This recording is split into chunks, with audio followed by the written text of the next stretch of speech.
Şəki qədim məscidləri və səmaya ucalan minarələri ilə də tanınır. Şəhərin zəngin memarlığı əsrlərin tarixini yaşadaraq həm yerli sakinlərin, həm də turistlərin diqqətini cəlb edir. Hər daşında, divarında özünə məxsus bir tarix yaşadan Şəki bu gün də keçmişin nəfəsini qoruyub saxlayır. Qədim Azərbaycan şəhərlərinin siluetində minarələr xalqın yaddaşı və mədəni irsinin rəmzidir. Şəki isə bu baxımdan xüsusilə seçilir. Minarələr burada təkcə dini tikili deyil, şəhər kompozisiyasının mühüm hissəsidir. Azərbaycan şəhərlərinin mənzərəsini tamamlayan elementlərdən də biri məhz minarələrdir. Minarələr əsrlər boyu şəhərlərimizin ruhunu, mədəni yaddaşını özündə saxlayan bir tarixi abidələrdir. Ümumiyyətlə, minarələr qədim şəhərlərimizin panoramında mühüm yer tutur. Bu, əhalinin inancları və yaşam tərzi ilə bağlıdır.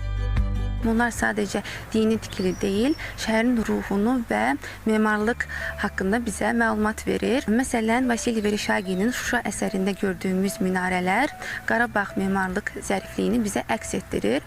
Hətta Frans Rubonun İrəvan qalasının təslim olma əsərində gördüyümüz minarələr isə bizə İrəvanın uzun illər boyu şərq müsəlman şəhərsalma ənənələri ilə formalaşdığını bizə xatırladır.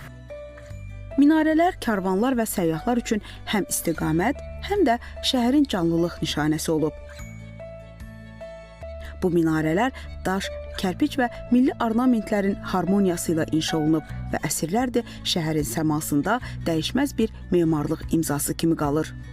Şəki şəhərində ən hündür minarənin uzunluğu, hündürlüyü 22 metrdir. 30-cu illərdə tamamilə dağılan minarə 89-cu ildə sıfırdan yığılıb.